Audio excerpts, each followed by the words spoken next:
नमस्कार। आपका बहुत बहुत स्वागत है महिलाओं की सबसे ज़्यादा प्रतिष्ठित पत्रिका गृहलक्ष्मी के फेसबुक लाइव सेशन में मेरे साथ जुड़ने के लिए। देश भर में कोरोना के मामले चिंताजनक रूप से बढ़ रहे हैं। कोरोना पॉजिटिव लोगों की संख्या तेज़ी से बढ़ी है और इस महामारी के शिकार होकर जीवन गंवा देने वाले लोगों की संख्या भी बहुत अधिक है। जीवन अनमोल है, दोबारा नहीं मिलेगा। हम जिंदा हैं तो दुनिया है, हम चले गए तो सब खत्म। फिर न दुनिया हमारे काम की और न हम दुनिया के काम के।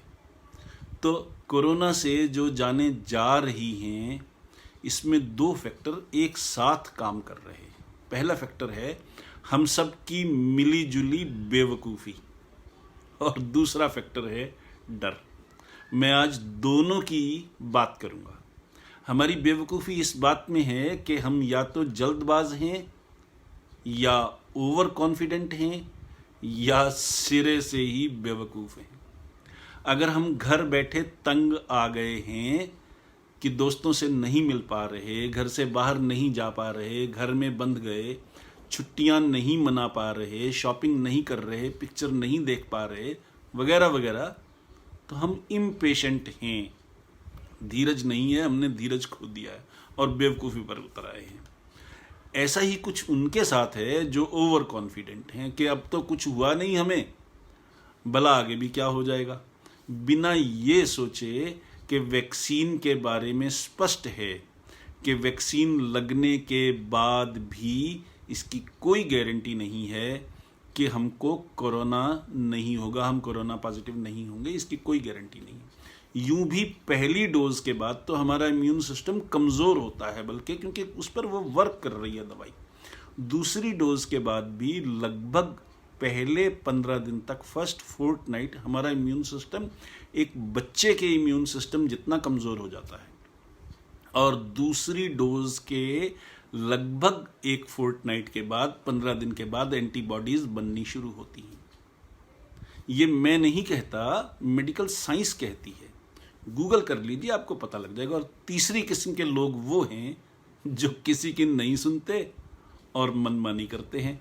शादियों में जाते हैं, पार्टियों में जाते हैं, बाज़ारों में घूमते हैं, दोस्तों से मिलते हैं, ना सोशल डिस्टेंसिंग का ख्याल करते हैं, ना ही मास्क की सावधानी रखते हैं। ये तीनों तरह के लोग मिलकर एक कैटेगरी में आते हैं जो कोरोना के प्रभाव को नहीं समझ रहे और खुद को और अपने संपर्क में आने वाले बाकी सारे लोगों को भी खतरे में डाल रहे हैं। अगली कैटेगरी उन लोगों की है जो हद से ज़्यादा डरे हुए हैं और दुनिया भर में डर फैला रहे हैं। इनमें से कई लोग कोरोना के शिकार हुए तो कोरोना से भी पहले अपने डर के कारण जान गंवा बैठे, क्योंकि उन्होंने लड़ने की हिम्मत हार दी। हम लोग कोरोना नाम की इस महामारी से परेशान तो हैं ही, उससे भी ज़्यादा परेशानी है बड़ी कोरोना का डर। आज हमें ये देखना है कि महामारी के कारण मेरे मन में मरने का जो डर बैठ गया है, उसके संबंध में हम क्या कर सकते हैं, इस डर से कैसे बचा जाए। क्योंकि वायरस से तो बचना ही है, वो तो ज़रूरी है ही, उसके साथ ही जो डर आपके और दुनिया के अधिकतर लोगों के भीतर बैठ गया है, उससे भी बचना बहुत ज़रूरी है। डर भी एक वायरस है, बल्कि खतरनाक वायरस है। डर से ज़्यादा खतरनाक इस दुनिया में कोई वायरस नहीं है। इस डर को समझिए, वरना मौत से भी पहले हम एक जिंदा लाश बन जाएंगे। आज का भयानक माहौल एक कलेक्टिव मैडनेस है, सामूहिक पागलपन है, जो कुछ वक्फे के बाद हमेशा घटता रहता है। कारण बदलते रहते हैं, पर ऐसा बार बार होता है। 20 साल बाद, 30 साल बाद ऐसी चीज़ें रिपीट होती रहती हैं। हिस्ट्री इसकी गवाह है। तो इस कलेक्टिव मैडनेस से बचने के लिए हमें क्या करना चाहिए? घर बैठें, किताबें पढ़ें, शरीर को कष्ट दें, व्यायाम करें, फिल्में देखें, योग करें और 1 महीने में 15 किलो वजन घटाएं। क्यों नहीं हम ऐसा कर सकते? चेहरे पर बच्चों जैसी ताजगी आएगी। अपने शौक पूरे कीजिए। अगर मुझे 15 दिन घर में बैठने को कहा जाए तो मैं 15 दिन में 15 किताबें पढ़ूंगा और कोई एक आध नई किताब लिख डालूंगा। इस महामंदी में पैसा इन्वेस्ट कीजिए। ये टाइम है जो 20-30 साल में एक बार आता है, इसका फायदा उठाइए। भय और भीड़ का मनोविज्ञान सबको समझ में नहीं आता। आज आपको समझने का मौका दे रहा हूं। डर में रस लेना बंद कीजिए। आमतौर पर हम लोग डर में भी रस लेते हैं, उसमें भी मज़ा लेते हैं, चाहे वो मज़ा नेगेटिव ही है। अगर डरने में मज़ा ना आता, अगर आप मेरी इस बात से असहमत हैं तो बताइए फिर लोग भूतहा फिल्में क्यों देखते हैं? उसमें डर लगता है, उसके बावजूद मज़ा भी आता है। वही चीज़ आज हम लोग कर रहे हैं कि इस डर में भी हम मज़ा ले रहे हैं। ये कलेक्टिव मैडनेस है। पर ये कलेक्टिव मैडनेस आपकी ओनरशिप छीन सकता है।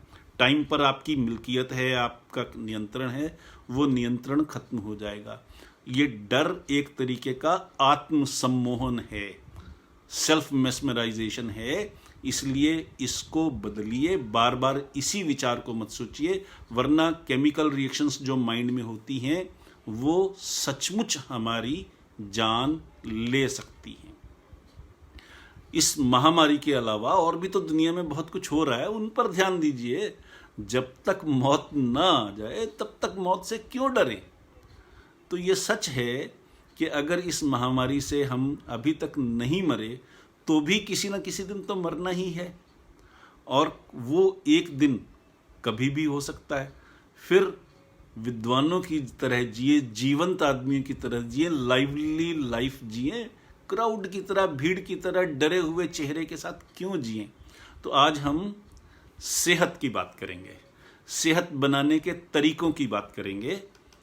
तो फिर एक बार फिर से आपका बहुत बहुत स्वागत है हमारे प्रोग्राम हेलो होम मिनिस्टर में।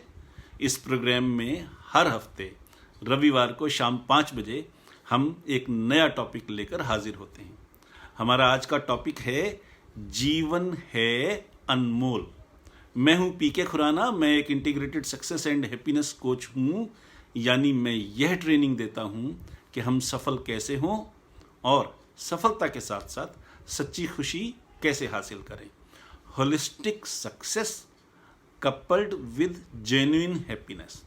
और इस प्रोसेस में मैं दिल से, दिमाग से, आत्मा से कूड़ा चुन लेता हूं। I am the rag picker of the soul.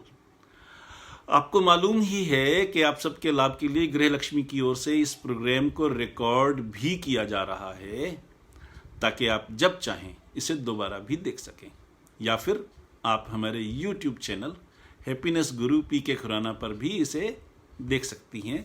इस लाइव सेशन के डिस्क्रिप्शन में नीचे मेरे YouTube चैनल का लिंक भी है, आप चाहें सब्सक्राइब कर सकती हैं, लाइक कर सकती हैं। आज हम देख रहे हैं कि अस्पताल बढ़ रहे हैं, डॉक्टर बढ़ रहे हैं, और उसके बावजूद लोगों की सेहत खराब हो रही है। हम शुरू से ही सुनते आए हैं हेल्थ इज वेल्थ। उसके बावजूद हम वेल्थ के लालच में, करियर के चक्कर में हेल्थ से समझौता कर लेते हैं, या अपने अज्ञान के कारण, इग्नोरेंस के कारण अनजाने में ही हेल्थ बर्बाद कर लेते हैं और जीवन की खुशियों से वंचित रह जाते हैं। हम 100 साल जिए और 100 ग्राम आटा ना पचा पाएं तो उस जीवन का क्या फायदा? सेहत बहुत बड़ी चीज़ है। अच्छी सेहत के बिना हम जीवन का पूरा आनंद नहीं ले सकते। इसलिए सेहत के महत्व को कम करके नहीं आंका जाना चाहिए।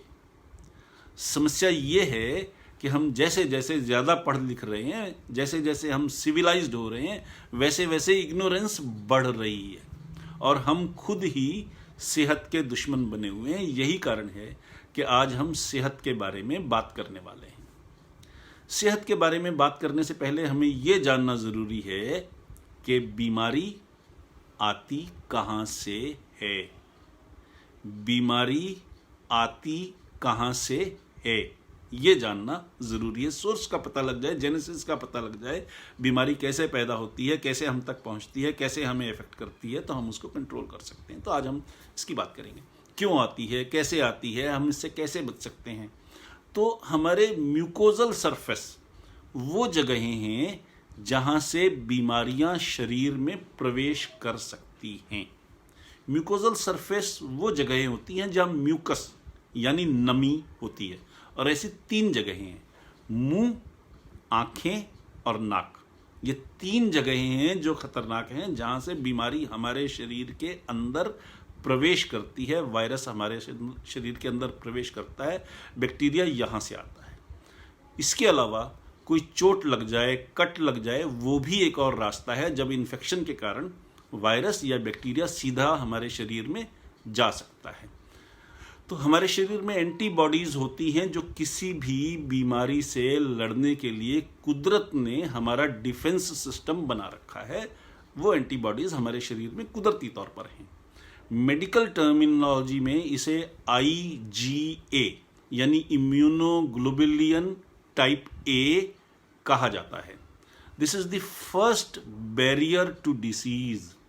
बीमारी रोकने का ये पहला बैरियर है, पहला चेक पॉइंट है। इससे पहले कि मैं आपको दूसरी महत्वपूर्ण जानकारी दूं, अगर मैं आपसे पूछूं कि हमारा कौन सा सबसे बड़ा अंग है जो बाहर के वातावरण के संपर्क में आता है और हर पॉल्यूटेंट को रोकता है, वायरस और बैक्टीरिया को रोकता है और हमें सेहतमंद बनाए रखता है। अपने आसपास के लोगों से जब मैंने ये सवाल पूछा तो ज़्यादातर लोगों का जवाब था हमारी स्किन वो सबसे बड़ा अंग है जो बाहरी वातावरण के संपर्क में आती है। यह उत्तर सही लगता है, लेकिन असल में ये गलत है। ये बिल्कुल लेटेस्ट रिसर्च है, अभी 5 साल पहले ही जारी हुई है। आज मैं जो बताऊंगा वो उस रिसर्च पर बेस्ड है।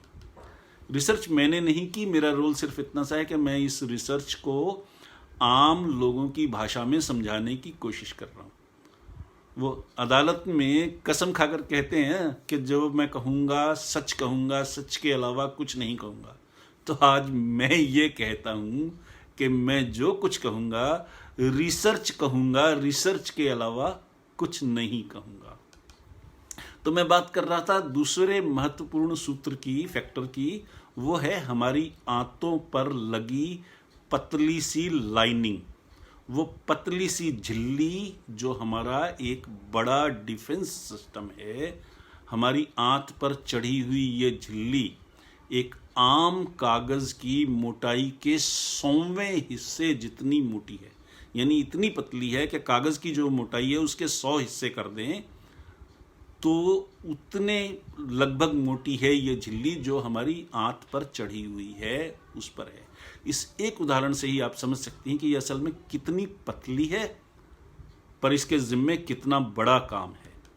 तो जो कुछ भी हम खाते हैं वो पेट में जाता है। ये पतली सी झिल्ली भोजन के साथ आने वाले हर वायरस और हर नुकसानदेह बैक्टीरिया को बाहर रोक देती है और हमारे भोजन के सारे न्यूट्रिएंट्स सोख लेती है, एब्जॉर्ब कर लेती है और उसको आंत के अंदर भेजती है, जो हमारे खून में मिलकर हमें पौष्टिकता देते हैं, न्यूट्रिशन देते हैं।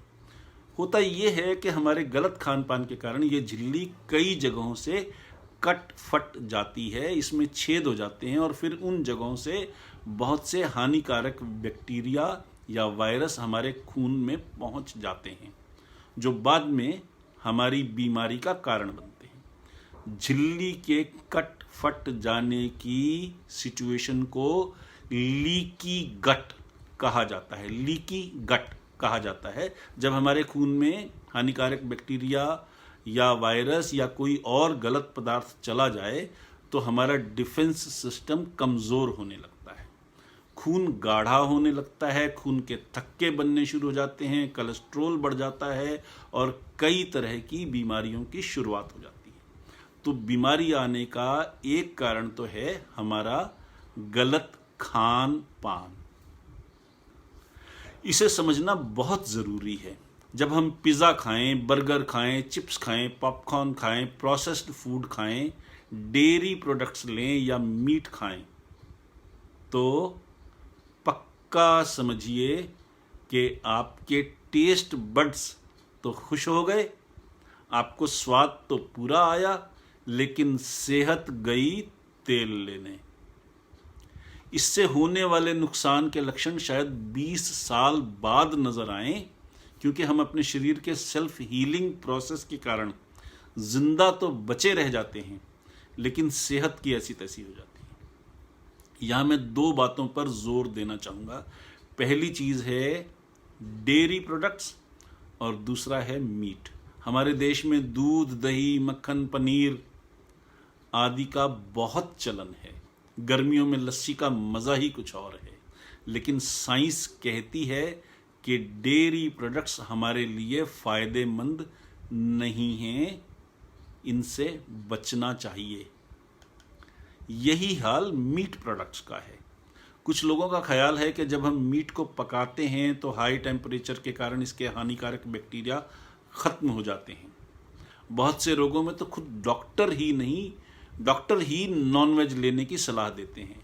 नई रिसर्च ही नहीं, लंबे समय पहले ही ये एस्टेब्लिश हो गया है कि मीट प्रोडक्ट्स किसी भी तरह से हमारे लिए फायदेमंद नहीं है। अगर आपको गेहूं से एलर्जी है, चावल से एलर्जी है, तब आपके लिए नॉनवेज खाना ज़रूरी हो तो बात अलग है, वरना नॉनवेज की क्वांटिटी को आप जितना कंट्रोल करें आपकी सेहत के लिए उतना ही अच्छा है। इसलिए हमें प्लांट बेस्ड डाइट पर शिफ्ट होना है। आपको नॉनवेज भोजन कितना ही स्वादिष्ट क्यों ना लगता हो, आपके लिए फायदेमंद तो नहीं है, न आपके लिए न किसी और के लिए। लीकी गट को ठीक करने के लिए, यानी आंत की झिल्ली की मुरम्मत के लिए आप रोज 2-3 एप्पल, सेब खाएं। इसके साथ ही अपने भोजन के साथ सैलेड में रेड अनियन, लाल प्याज लें, सब्जी में ब्रोकली लें, ब्रोकली का सूप लें, और सबसे बड़ी बात, अपने भोजन में सैलेड की क्वांटिटी को 4 गुना कर दें। दरअसल भारतवर्ष में हम लोग सलाद लेते भी हैं तो वो ऑर्नामेंटल होता है, इसकी मात्रा 4 गुना कर दें। सलाद बहुत ही फायदेमंद है। इसका रफेज आपकी आंत के पूरे पाथवे की सफाई करता चलता है और आपको हेल्दी रखता है। सैलेड लेने का फायदा ये है कि आपकी रोटी की और चावल की क्वांटिटी घट जाती है और आप भूखे भी नहीं रहते। इस प्रकार आप बिना डाइटिंग के, मैं दोहरा रहा हूं, बिना डाइटिंग के डाइटिंग का फायदा ले सकते हैं। दरअसल डाइटिंग करनी ही ऐसे चाहिए। अक्सर स्लिमिंग सेंटर आपको ये चीज़ें नहीं बताते। डाइट पर जाकर के आप कमज़ोर हो जाते हैं, लेकिन इस तरह से आपके न्यूट्रिएंट्स बढ़ेंगे और आप हेल्दी होंगी, स्लिम होंगी, मोटी नहीं होंगी, पर हेल्दी हो जाएंगी। अनाज की मात्रा घटा दें, सब्जी और सैलेड की मात्रा बढ़ा दें, पर भूखे ना रहें। सब्जी की मात्रा डबल कर दें और सैलेड को 4 गुना कर दें। अच्छी सेहत का ये सबसे बड़ा मंत्रा है। ब्रोकली और सैलेड खून में पहुंचे तो टॉक्सिन को और पॉल्यूटेंट्स को खत्म करके हमारे खून की सफाई करते हैं। सनफ्लावर सीड्स ले सकते हैं, चिया सीड्स ले सकते हैं। शाम को चिया सीड्स भिगो लें, 25-30 मिनट में ये फूल जाएंगे और फिर इन्हें खाया जा सकता है। बस आधा चम्मच काफ़ी है। इससे आपकी आंत की झिल्ली दोबारा सेहतमंद हो जाएगी और आपको सेहतमंद रखने के काबिल हो जाएगी। अब आते हैं बीमारी के दूसरे कारण, यानी म्यूकोजल सरफेस पर। हमारे शरीर में 3 जगह म्यूकस यानी नमी है। वो है मुंह में, आँख में, नाक में। यहीं से सारे बैक्टीरिया या वायरस हमारे शरीर में जाते हैं। इसके अलावा चोट या कट दूसरा रास्ता है, ये मैंने आपको पहले भी बताया। तो हमारे शरीर के एंटीबॉडीज नेचुरल डिफेंस सिस्टम है जो हमें बीमारियों से बचा करके रखता है। सो इसे बढ़ाने के लिए, इस नेचुरल डिफेंस सिस्टम को बढ़ाने के लिए आपको लाइट एक्सरसाइज करनी चाहिए, यानी walking, Swift walking, jogging, swimming, aerobics वगैरह जो भी आप पसंद हो, जो आपको पसंद हो वो कीजिए। पर ये लाइट एक्सरसाइज आपकी सेहत को बनाएगी। एरोबिक्स में ऑक्सीजन का इनटेक बढ़ता है, इससे हम अधिक ऑक्सीजन लेते हैं, हम ज़्यादा एक्टिव होते हैं और ज़्यादा हेल्दी होते हैं। ध्यान ये रखना है कि जोश में आकर हेवी एक्सरसाइज ना करें, मैराथन में ना जाएं, कोई ऐसा गेम ना खेलें जिसमें बहुत ही ज़्यादा दौड़ना भागना पड़ता हो। इस तरह के गेम्स से एक्चुअली फ़ायदे के बजाय नुकसान ज़्यादा होता है। यदि आप मशरूम खाएं तो ये आपकी सेहत के लिए बहुत बढ़िया है। अगर आप हफ्ते में 2 से 3 बार ऐसा करें तो इससे आप मुंह, नाक और आँख के रास्ते आने वाली बीमारियों से बचे रहते हैं, जो आपकी इम्यूनिटी बढ़ाता है, इम्यूनिटी की फाउंडेशन को मजबूत करता है। इस रिसर्च में एक बहुत बड़ी बात सामने आई है और वो ये है कि हमारे शरीर में एक मुख्य दिमाग है, मेन ब्रेन है जो यहाँ है, लेकिन मेरे दिल के पास भी एक दिमाग है, मेरे पेट के पास यानी गट के पास भी एक दिमाग है, और जो मेरा मुख्य दिमाग है वो बाकी सारे ब्रेन से कम्युनिकेट करता रहता है तथा उनको कंट्रोल करता है।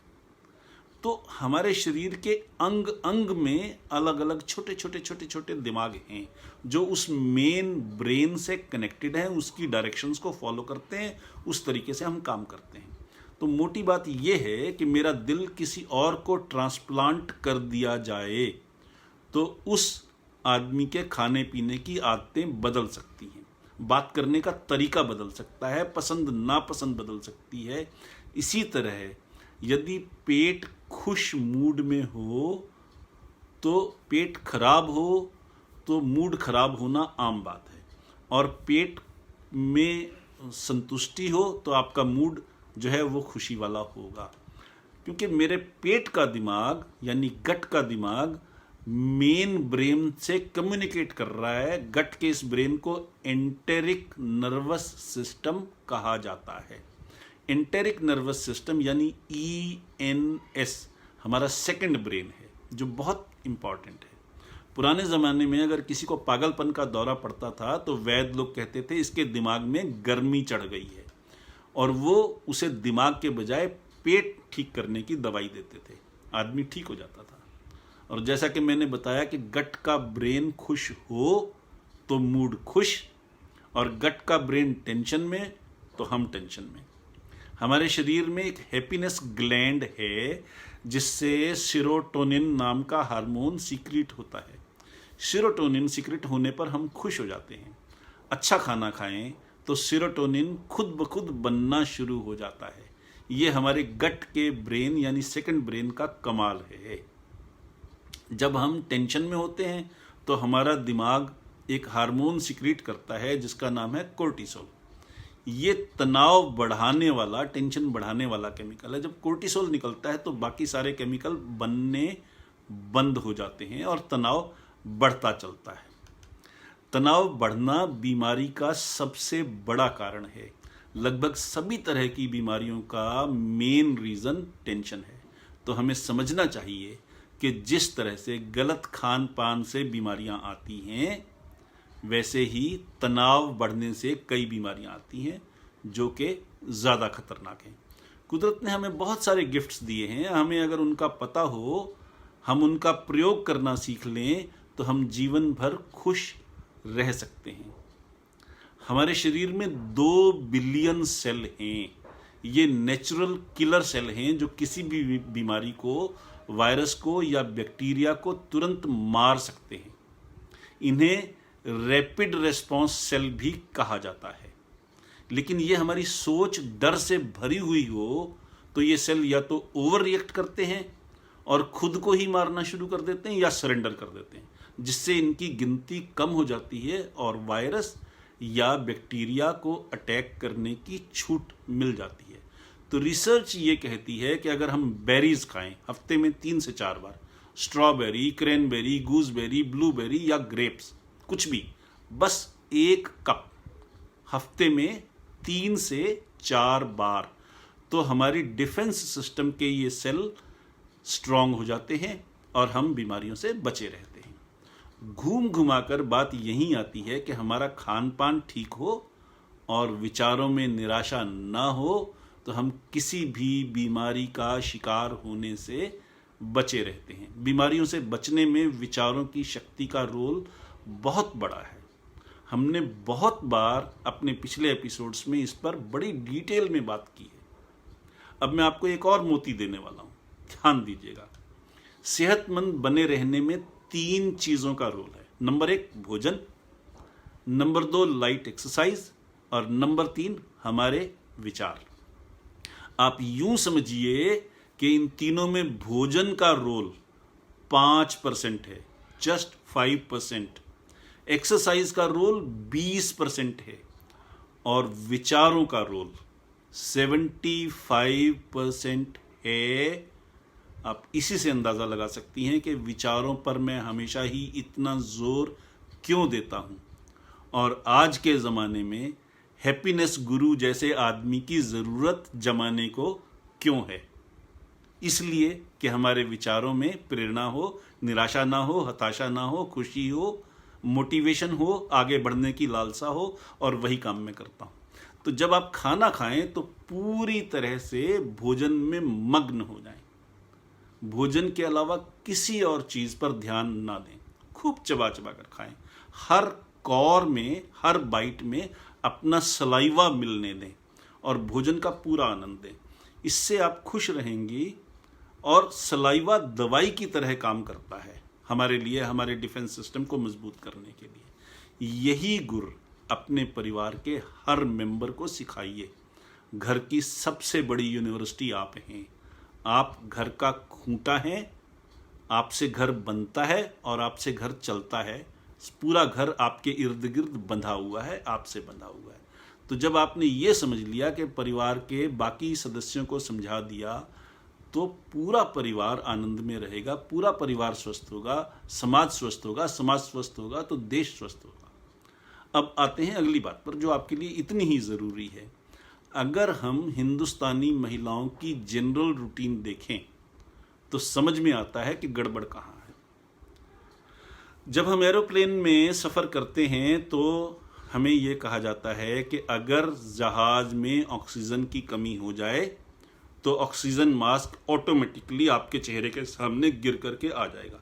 तो सबसे पहले हमें खुद पर ऑक्सीजन मास्क लगाना होता है। इवन अगर किसी लेडी के, यंग मदर के गोद में इन्फेंट बच्चा है तो एडवाइस ये किया जाता है कि बच्चे की तरफ भी बाद में ध्यान दें, पहले खुद को ऑक्सीजन मास्क लगाएं, क्योंकि आप जिंदा रहेंगी तो बच्चे को बचा पाएंगी। आप ही न रहीं तो बच्चे को बचा पाना भी मुश्किल होगा। इसलिए इस नियम की तरफ ध्यान दें कि अब अगर आप चाहती हैं कि आपका परिवार सुखी रहे, हेल्दी रहे, तो पहले आपको भी सुखी और हेल्दी होना ज़रूरी है। तो जब आप जागें, सबसे पहले आधे घंटे के अंदर अंदर कोई भी फ्रूट जो आपको पसंद हो फ्रूट खाएं। भूखे ना रहें। ये नहीं कि जब तक बच्चा स्कूल नहीं गया, हस्बैंड ऑफिस नहीं गए, उनका टिफ़िन नहीं दे दिया, तब तक आपने कुछ नहीं खाना। अक्सर यही गड़बड़ होती है कि बच्चे को पहले टिफ़िन पैक किया, उसका बस्ता तैयार किया, फिर हस्बैंड का टिफ़िन पैक किया, उनको ऑफिस भेजा, उसके बाद मेड आ गई, मेड के साथ काम करवाया, काम करवाने के बाद 11 बजे 11:30 बजे नाश्ता शुरू किया। गलत रूटीन है। उसको आज से ही, अभी से ही चेंज कीजिए।